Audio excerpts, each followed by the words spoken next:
The northern BC community of Kitimat is bracing for boom times after this week's decision by LNG Canada to construct an energy megaproject. Residents say construction of the liquefied natural gas project over the next 5 years will rejuvenate the area's economy, and the export terminal in Kitimat will have high-paying jobs over the long term. "We've been through many ups and downs," said Nicole Audette, a longtime resident who works at a second-hand store. She knows Kitimat Mayor Phil Germu because she takes her car into his auto service shop regularly for maintenance.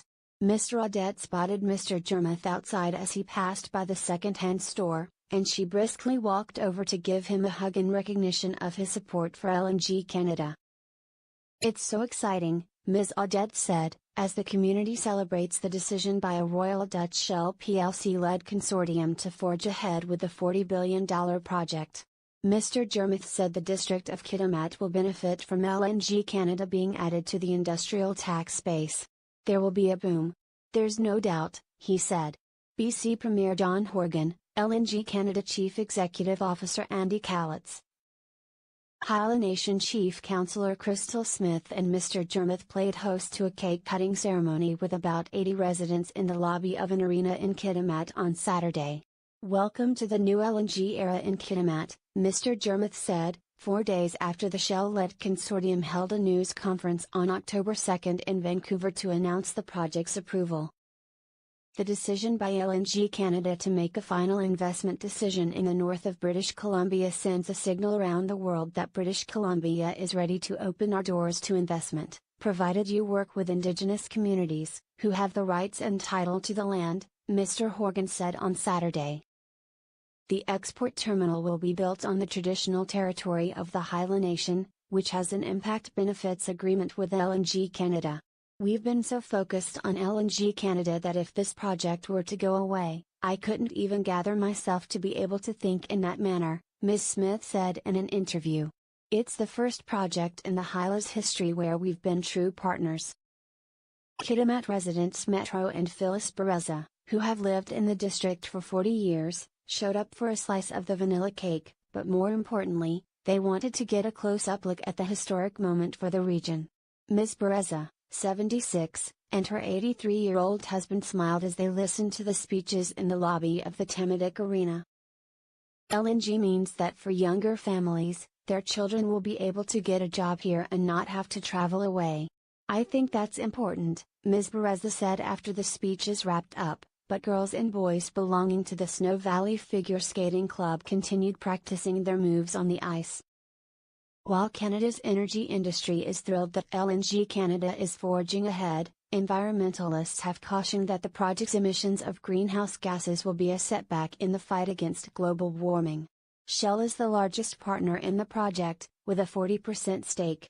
The other co-owners are Malaysia's state-owned Petronas, 25%, PetroChina, 15%, Japan's Mitsubishi Corporation, 15%, and South Korea's Kogas, 5%.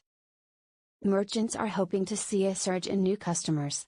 Grant Yeager, acting manager of the Source Electronics store in Kitimat, said the economy has been on a roller coaster ride, and he predicts a prolonged upswing. He said the retail store is looking forward to an influx of workers with solid disposable incomes. "It should mean great things for businesses around here." "Excellent," Mr. Yeager said outside Kitimat City Center Mall, where the Source is a tenant.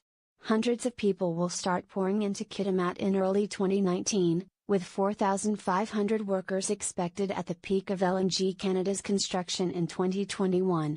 With Kitimat's population hovering around 8,000 residents, the goal is to set up work camps to accommodate the bulk of the influx of construction staff. Residents in Kitimat say it's still painful to recall the exodus of families over the years. In 2006, methanol maker Methanex Corporation shuttered its local plant, leaving 130 people without jobs. And in 2010, the Eurocan pulp and paper mill closed, throwing 535 people out of work. But the $4.8 billion modernization project at the Rio Tinto aluminum smelter in Kitimat from 2012 to 2015 provided an economic boost. The co-owners of LNG Canada delayed making a decision in 2016, and there had been uncertainty about the project, until the green light earlier this week. On Saturday evening under light rain, more than 1,000 residents in northwest BC converged on the Hirsch Creek Golf and Winter Club in Kitimat to mark the occasion, featuring a local rock band called the Rats. After weathering its share of tense economic times, the community relaxed at the sprawling outdoor party, complete with music and fireworks.